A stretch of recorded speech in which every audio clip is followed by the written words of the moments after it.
Bonjour, bonsoir, tout dépend de votre position sur la planète Terre et quelle que soit votre position, permettez-moi de vous dire tout simplement que les bénédictions soient, que la lumière engendre toujours la lumière et éternellement la lumière. Abba Rei Ka Jed Abba Rei. Que la vie soit. Voilà, j'ai accordé toutes les bénédictions, j'ai ouvert toutes les portes de tout ce qui est bon pour vous, afin que votre vie demeure toujours aussi formidable, aussi magnifique. Tout dépend de là où vous regardez. Nous sommes dans une dimension ou dans une réalité, je vais le dire plutôt comme ça, où il y a une infinité de possibilités. Tout dépend justement de ce que vous choisissez de regarder, ce que vous choisissez de voir, ce que vous choisissez de contempler, ce que vous choisissez de méditer. Et c'est de cette méditation que vous faites que votre vie se réalise selon la nature de votre méditation. Aujourd'hui, je vais aborder avec vous une thématique d'actualité, puisque cela concerne justement le carême, le fait que les chrétiens entrent dans une phase de jeûne et donc de carême. Nous allons aborder cette thématique pour aider ceux qui font les carèmes, ceux qui sont en train de passer cette épreuve spirituelle, ceux qui sont en train de s'éprouver sur le chemin de leur propre développement personnel et de leur propre transformation spirituelle, de vouloir bien les faire profondément en ayant les connaissances avérées à leur application. C'est tout à fait normal, puisque sans connaissance, il n'y a pas d'élévation de la conscience, et sans élévation de la conscience, il n'y a pas de meilleure visibilité, de meilleure vision pour aller restaurer sa vie dans cette perspective-là. Alors, nous allons aborder la dimension métaphysique du carême ou du jeûne. Ici, nous n'allons pas faire une différence entre les deux, parce que dans l'esprit populaire, pour eux, les deux, c'est la même chose. Nous allons rentrer dans cette façon de percevoir et agréer tout le monde pour pouvoir mieux, disons, pénétrer chacun et apporter la lumière que nous voulions apporter dans, dans ce champ d'action. Alors, lorsqu'on parle du carême, la plupart du temps, tout le monde pense au mot privation. Et même si, de par sa souche, on reconnaît dans le mot carême une forme de mise en quarantaine ou une forme d'isolement, en réalité, les gens voient toujours une forme de privation. Mais en réalité, le carême est plus que ça. Pour ne pas dire le jeûne également est plus que ça. Il faut donc, à un moment donné, lorsque vous pratiquez votre carême et votre jeûne et que vous constatez qu'il n'y a pas véritablement de résultat, il faut d'honnêteté accepter de se remettre en cause et de dire qu'est-ce que je n'ai pas bien fait, ou du moins, quelle est la question que je devais poser et que je n'ai pas posée pour obtenir la réponse qui devrait être une réponse transformationnelle. Et à partir du moment où je fais cette remise en cause de mes idées, de moi-même et de tout ce que je croyais savoir, alors je suis en mesure de pénétrer un peu plus la vérité par rapport à la chose. Donc, faire une remise en cause, ce n'est pas renier sa vérité, c'est tout simplement admettre que nous ne percevons que des champs partiels de connaissances du tout et que cette remise en cause nous permet d'explorer d'autres dimensions de ce tout et de nous améliorer compte tenu de la vision que nous avons de nous-mêmes ou de notre motivation profonde. C'est même un signe d'humilité devant le grand tout, et ce signe d'humilité vous permet de progresser formidablement en matière de connaissances. Et je l'ai déjà dit sur cette chaîne, si vous n'êtes pas continuellement un bon élève, vous ne pouvez pas être un bon maître. On est un bon maître que parce qu'on est véritablement un bon élève. Et ça, gardez-le à l'esprit, parce que autant je fais des vidéos pour vous, en réalité, je les fais pour moi-même. Je suis l'élève de moi-même et je suis l'élève de l'univers, de la nature. Et je prédispose mon esprit à une telle ouverture que je sais que mon esprit a besoin d'en apprendre toujours encore et encore. Et donc, je laisse l'illimité me faire balader dans son espace infini. Qu'est-ce que le carême? Il faut reconnaître que le carême est une science qui, je préfère dire ça comme ça, une science qui est née de l'Égypte antique. Et donc, c'était lié, vous savez, les Africains de l'Égypte antique avaient tout appris de l'animisme. Et je peux même vous confirmer que le carême est une pratique animiste. Parce que l'une des dimensions de la métaphysique de la nature, qu'on appelle l'animisme, c'est ça, la métaphysique de la nature, et la nature étant divisée généralement en deux parties, ou même en trois parties, mais je vais dire simplement en deux parties pour le moment, il y a la natura naturans et la natura naturata, c'est-à-dire la nature cachée, la nature secrète et la nature manifestée ou révélée. Et donc, la métaphysique de cette nature dans sa globalité constitue en fait le fondement même de l'animisme. C'est pourquoi, sous d'autres cieux, l'animisme est considéré comme étant la métaphysique universelle. Oui, il y a une métaphysique universelle et c'est l'animisme. J'en parlerai beaucoup plus tard pour que vous voyez qu'aujourd'hui, la pratique animiste même a été confondue par exemple à des traditions culturelles et culturelles comme le vaudou, par exemple, ou autre chose, alors que l'animisme n'est pas le vaudou, même si le vaudou se base sur les principes animistes, c'est-à-dire les principes de la métaphysique de la nature pour pouvoir, disons, exercer sa technologie spirituelle. Car le vaudou se sert de la technologie animiste parce que l'animisme est une technologie de la nature pour pouvoir exprimer un certain nombre d'actions. Voilà, tout simplement. Lorsque je vous en parlerai, vous verrez que même la science totale ou toute la scientologie est née de la métaphysique universelle ou de l'animisme. Parce que sans animisme, on ne peut même pas créer la science, on ne peut pas créer la médecine, on ne peut pas créer l'économie, on ne peut pas créer la politique. Rien de tout ça ne peut exister sans la métaphysique de la nature ou la métaphysique universelle qui est tout simplement l'animisme dans ses fondements universels et non sectoriels.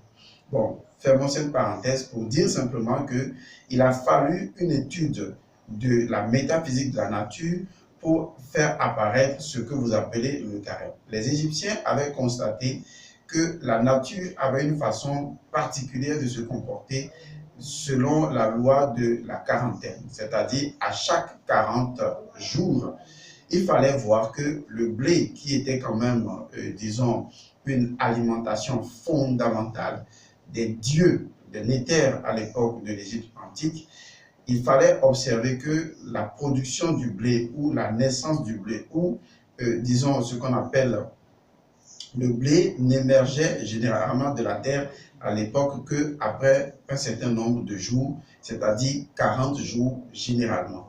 Vous voyez, et lorsque les gens sont allés étudier en Égypte, sous l'image symbolique de l'affaire de Moïse, qui en fait n'a pas réellement eu lieu tel que les gens pensent, puisque Moïse était un initié égyptien du temple d'Isis, et donc il est né de Isis, et il a exprimé et partagé la science d'Isis, parce que l'autre science n'était pas encore partagée, il fallait la science lunaire avant la science solaire. Donc Moïse a apporté la science lunaire ou la science d'Isis, et un autre messager sous le déguisement de Jésus va apporter donc la science solaire ou la science d'Osiris ou d'Horus. Voilà un peu comment il faut comprendre, parce que ce monde est géré par des métaphysiciens. Les métaphysiciens sont à l'arrière-plan de tout et veillent à ce que les connaissances parviennent d'une manière ou d'une autre à des peuples et trouvent toujours les voies et moyens, que ce soit sous des falsifications ou des déformations ou des mythologies, faire traverser des connaissances d'une civilisation à une autre civilisation pour le partage universel. Surtout quand une civilisation est pratiquement mourante ou pratiquement, enfin je vais dire, oui, mourante ou malade, il faut donc que la connaissance se déplace d'une civilisation à une autre.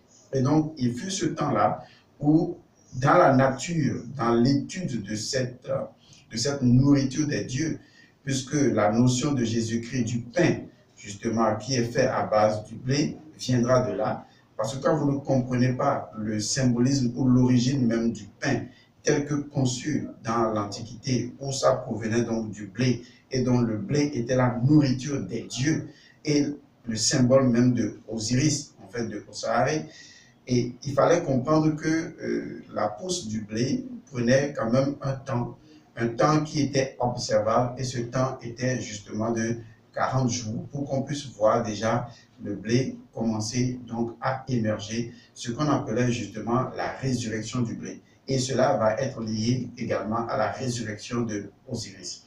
Donc, il faut comprendre que le carême va prendre son origine à partir de là. C'est comme si on demandait tout simplement à la graine de s'isoler pour une mise en quarantaine. C'est-à-dire qu'il y a une période d'isolation ou d'isolement où la graine doit mourir d'elle-même et venir, disons, 40 jours après. Et c'est ce symbole qui sera traduit également par les 40 ans, 400 ans dans le désert, en fait, qui ne sont que des imageries, et ensuite venir à 40 jours dans le désert où Jésus aurait jeûné. Donc, ce ne sont que des symboles, disons, osiriens qui sont transportés d'un point à un autre. Mais tout cela a comme source la nature, c'est-à-dire la métaphysique de la nature. Il a fallu observer le comportement du blé, qui était donc une alimentation suffisamment à l'époque considérée comme la nourriture des dieux. Et donc, semer le blé, voir le blé pousser, prenait un temps, et ce temps était devenu une mesure métaphysique permettant donc à un initié de se recueillir et de revenir 40 jours après. Vous voyez, c'est assez simple à comprendre. C'est pourquoi je disais tantôt que quand on analyse même le fondement de toutes les sciences spirituelles aujourd'hui, de toutes les religions, on se rend compte en réalité que toutes les religions proviennent donc de l'animisme ou de la métaphysique de la nature, puisqu'on ne peut rien faire sans la nature, et la nature est ce que nous avons réellement comme élément à la fois immatériel et matériel, puisqu'on ne peut pas dissocier l'immatériel du matériel. C'est la combinaison des deux qui constitue donc la nature. Et la nature, ce n'est pas les arbres, les feuilles, les rivières. En fait, les arbres, les feuilles, les rivières, tout ce que vous voyez, les terres, ce ne sont que ce que nous on appelle en métaphysique universelle les agrégats de la nature. En fait, ce n'est que la 7e partie de ce qu'on pourrait appeler la nature, car la nature elle-même est divisible justement en 7 parties. Parce que je vous disais en 3 parties pour résumer, mais si on doit décomposer, c'est lié à 7 étapes de la création, et la nature a commencé dès le premier jour de la création, avant d'arriver au 7e jour de la création. Donc cela a pris vraiment des milliards d'années où tous les éléments ont été combinés et que l'unité n'a jamais été brisée, et que le tout est un, et que le un est tout, et que la nature est une unité indivisible. On ne peut pas diviser, séparer le spirituel de la nature. C'est une madone, c'est une mauvaise compréhension, parce que les gens ne savent pas réellement ce que c'est que la nature. C'est vrai, il faut peut-être faire une parenthèse, ou des parenthèses, vu que nous avons déjà engagé ce sujet-là. Sauf qu'on fasse un peu ce papillonnage-là, si le mot existe bien sûr, et que nous puissions élargir vos champs de connaissances. En réalité, le mot nature vient justement de nuturu, c'est-à-dire tout simplement des néthers. En réalité, on considère que nuturu ou les nuturu, ou ce qui va devenir beaucoup plus tard natura ou nutura, signifie en réalité le monde des dieux. On considère que la nature, en réalité, est tout simplement, disons, tout ce que l'homme peut à la fois saisir, ne pas saisir, et qui représente tout simplement le tout, dans lequel on voit des divinités qui, en réalité, ne sont que des principes universels.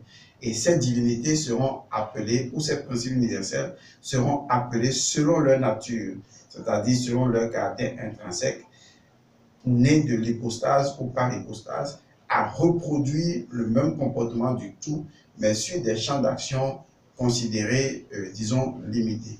Ce qui va donner justement l'Énéade, qui en réalité n'est qu'une reprise du tout ou du Nun, mais sortie du Nun dans un ordre précis sous la direction du dieu Atum.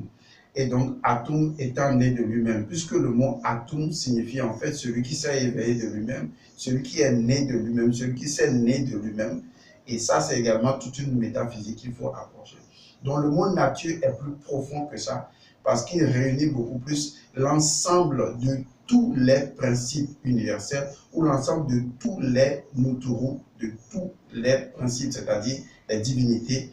Et on comprend très bien sûr que le vaudou également va se baser sur cette perspective-là pour faire naître l'ensemble de ces divinités qui ne sont que des principes et qui seront codifiés pendant les premières ères du vaudou sous forme de métaphysique et beaucoup plus tard, dans la déchéance du vaudou aujourd'hui, où le vaudou est descendu de son piédestal plus élevé, est tombé donc dans les sacrifices et autres qui, en réalité, ne reflètent pas sa véritable métaphysique.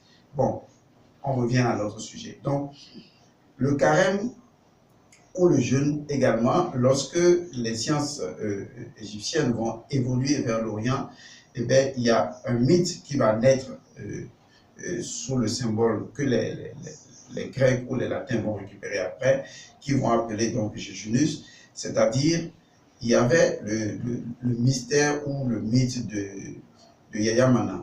En fait, le principe est que Yaya Mana est un saint oriental qui est arrivé à maîtriser la faim.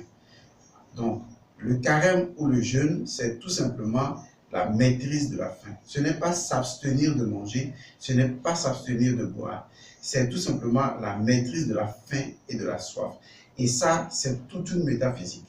Se priver de nourriture ne veut pas dire maîtriser la faim, parce que l'objectif, c'est de maîtriser un principe, ou si on peut ainsi l'appeler, oui, de maîtriser un principe et justement de ne plus en avoir envie ou de mettre cela sous son contrôle ou sa maîtrise. Alors que le fait de s'abstenir est un simple geste. Le fait de se priver de nourriture est un simple geste extérieur qui n'impacte pas réellement la conscience. Alors que le fait de dompter la faim et la soif, puisque c'est ça le principe même du jeûne ou de Yaya Mana, c'est de dompter la faim et la soif. Je vous explique.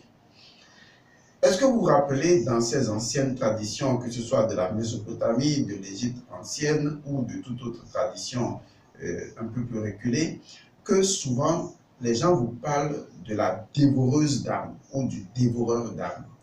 On parle souvent d'une bête mythique qui, lorsque vous êtes jugé, eh bien, cette bête-là vient tout simplement dévorer votre âme. Et cette bête pourrait être comparée à ce que les scientifiques appellent aujourd'hui le trou noir. Le trou noir qui, en quelque sorte, avale tout. Alors, il existe en chacun de nous ce trou noir ou cette dévoreuse d'âme. C'est en réalité une partie de nous qui cherche toujours à, disons, absorber notre existence. Je veux dire notre existence telle qu'elle devrait être dans la vérité, c'est-à-dire notre existence spirituelle. Il y a en chacun d'entre nous un trou noir qui cherche toujours à dévorer notre gentillesse, à dévorer notre, je vais dire, notre tempérance, à dévorer notre respect envers les gens, à dévorer tout ce que nous avons en nous de bien, tout ce que nous avons en nous de positif. C'est ça qu'on appelle celle qui dévore les âmes. C'est-à-dire l'âme étant d'essence spirituelle, dévorer l'âme revient donc à priver l'âme de toutes ses qualités spirituelles et donc à noircir l'âme. Et l'âme était donc complètement dévorée. Alors, la dévoreuse d'âme ou le dévoreur d'âme est donc cette entité-là ou ce démon en nous qui cherche toujours à manger. Vous voyez le concept, à manger et à boire, à manger et à boire et à avaler tout ce que nous avons en nous de pur, tout ce que nous avons en nous de positif, tout ce que nous avons en nous de constructif. Et vous allez le ressentir même au plus profond de vous, puisque il arrive des moments où, lorsque vous êtes en colère, vous ne vous possédez plus. En fait, en réalité, c'est, disons, ce trou noir ou cette entité ou cette dévoreuse d'âme qui cherche en réalité non pas à éveiller en vous la colère, mais à vous dévorer, à dévorer la patience, à dévorer la compréhension, à dévorer l'amour qui est en vous. Et donc, en dévorant vos qualités, il ne vous reste en réalité, bon, est-ce qu'on va appeler ça défaut? Il ne vous reste en réalité que leur contraire. Du coup, vous devenez l'ombre de vous-même. Et vous êtes complètement un individu noir. Les personnes les plus méchantes de la nature qui ont été ou qui sont actuellement sont des personnes dont les âmes ont été complètement dévorées.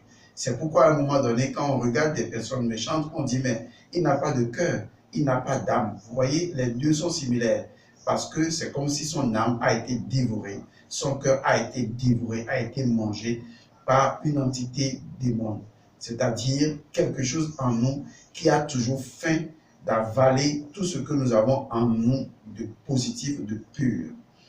Alors, supposons par exemple que vous êtes une personne gourmande. La gourmandise est un défaut.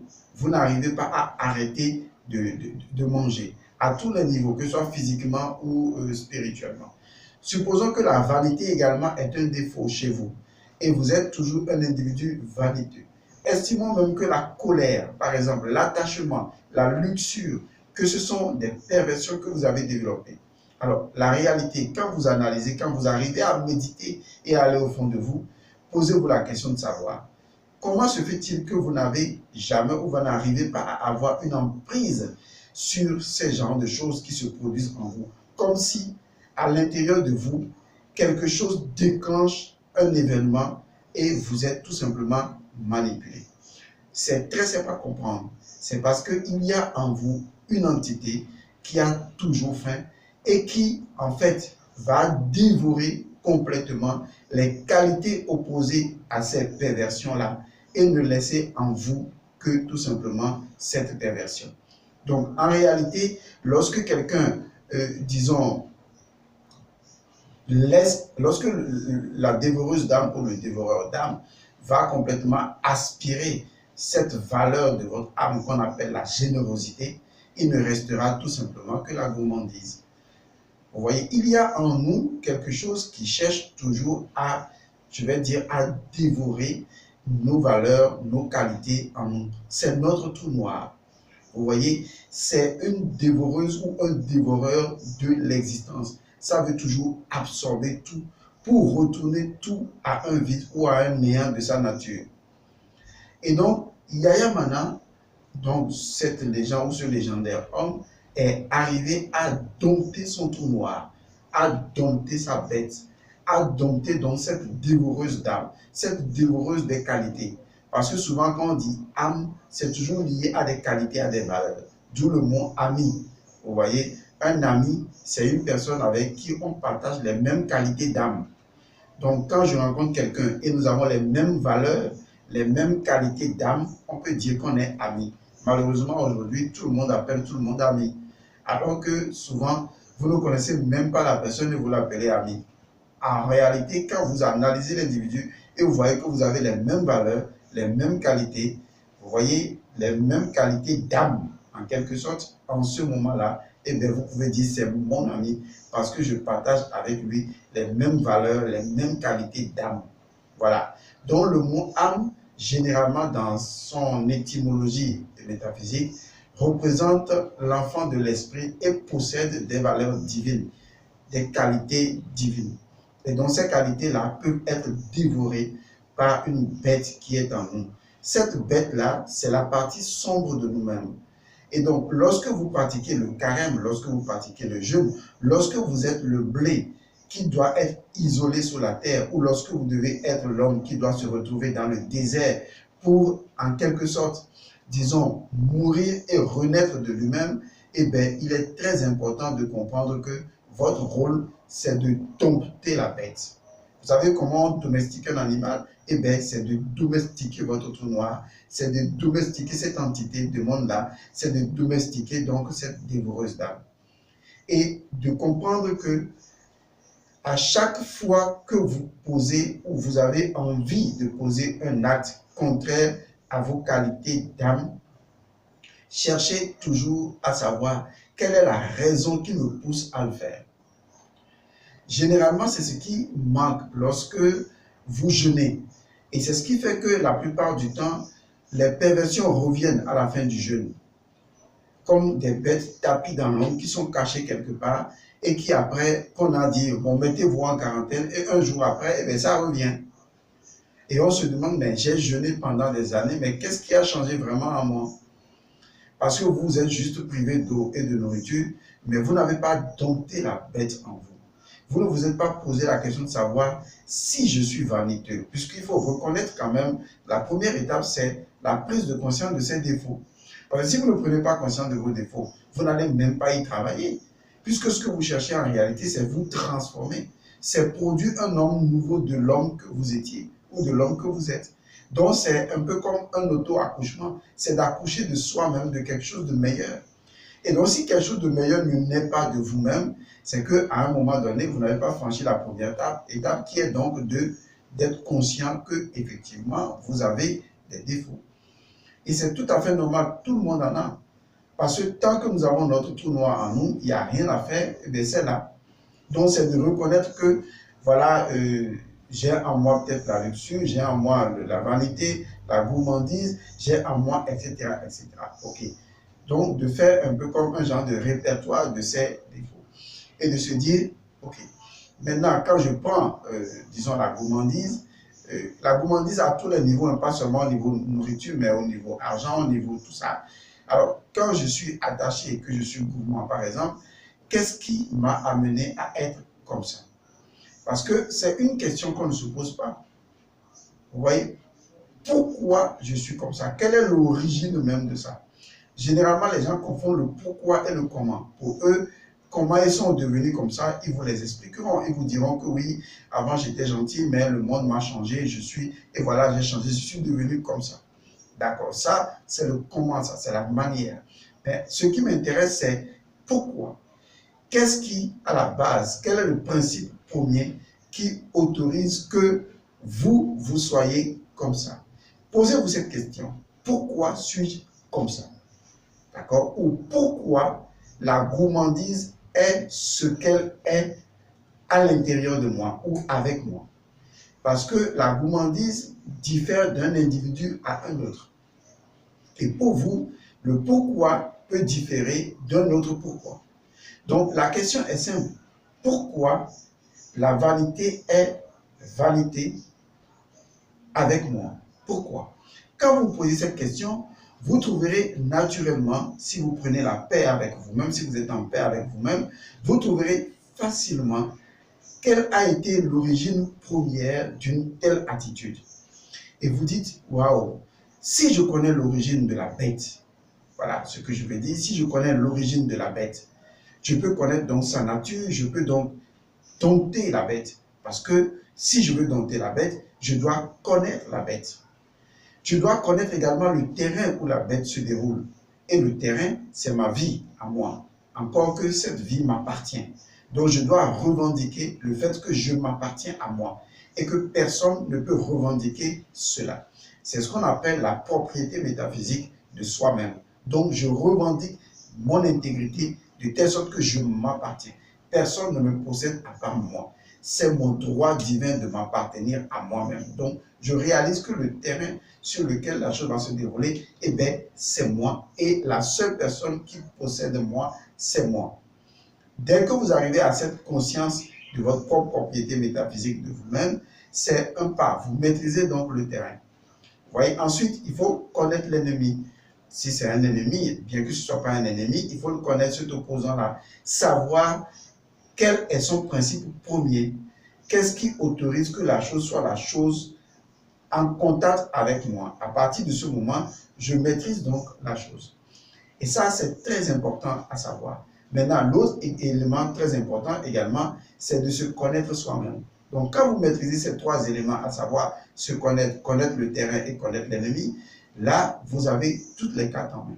Se connaître soi-même, c'est également très important. Alors, lorsqu'une graine est semée en terre, qu'est-ce qui permet à la graine de devenir un arbre? C'est la connaissance de soi. Parce que la graine se connaît. Parce que la graine se connaît, elle émerge naturellement de la terre. Vous devez décider, ici et maintenant, de qui vous choisissez d'être. À partir du moment où vous réalisez que vous avez la possibilité de choisir qui vous avez envie d'être, alors vous avez atteint le premier pas de qui vous êtes. Car seule une personne dont les pouvoirs sont illimités et infinis peut prendre la décision de faire de sa vie ce qu'il veut. Vous êtes alors la volonté capable de faire ce que vous voulez. Et ça, c'est un éveil profond. Je suis la volonté capable de faire ce qu'elle veut. Et ça, c'est déjà une récupération de votre conscience. Je reprends. À partir du moment où je peux choisir d'être qui j'ai envie d'être et de faire de ma vie ce que je veux, cela veut dire que ma première identité est connue. Je suis la volonté. Vous voyez, qui est ce qu'elle choisit d'être. Et par conséquent, je suis cette volonté illimitée. Et donc, je peux déjà décider sur cette base-là que non seulement je me connais, vous voyez, d'une certaine manière, je me connais, puisque je suis cette volonté de m'assassiner tout de suite ou de ne pas le faire, de changer ma vie ou de ne pas changer ma vie, je suis celui qui fait le choix. Et donc, le fait que je sois là, j'ai la possibilité de faire le choix, montre que je suis la volonté qui possède une capacité illimitée. Deuxièmement, le terrain sur lequel cela se déroule, c'est moi. Et la seule personne qui est propriétaire, qui a donc le titre foncier de moi, c'est moi. Et ça, je dois en avoir également conscience. Et je connais maintenant la bête parce que lorsque je pose la question pour savoir quel est son principe premier qui l'autorise à être avec moi de façon si particulière, alors je fais une quête vers la connaissance de cette bête-là, dévoreuse d'âme, et donc je maîtrise cette bête. Alors j'ai maîtrisé la faim et la soif. Donc maîtriser la faim et la soif, c'est maîtriser le principe qui génère ces conditionnalités-là. Car je suis dominé par des conditionnalités, par des instincts animaux, et lorsque je maîtrise le principe premier, alors j'ai dompté la faim et la soif. Et je peux aller plus loin et montrer que l'homme ne se nourrit pas seulement de pain, mais de toute parole qui vient de la bouche de Dieu. En fait, je domine tout simplement mes passions, mes émotions, tout ce qui est lié à mes perversions mentales, énergétiques et spirituelles. J'espère que cela vous aidera, vous les chrétiens, à approfondir votre connaissance encore plus. Je suis sûr que vous y arriverez. Je suis certain que vous allez écouter encore cette vidéo et j'aurai peut-être apporté quelque chose de plus dans votre vie. Je vous remercie et bon carême à vous. Que les bénédictions soient.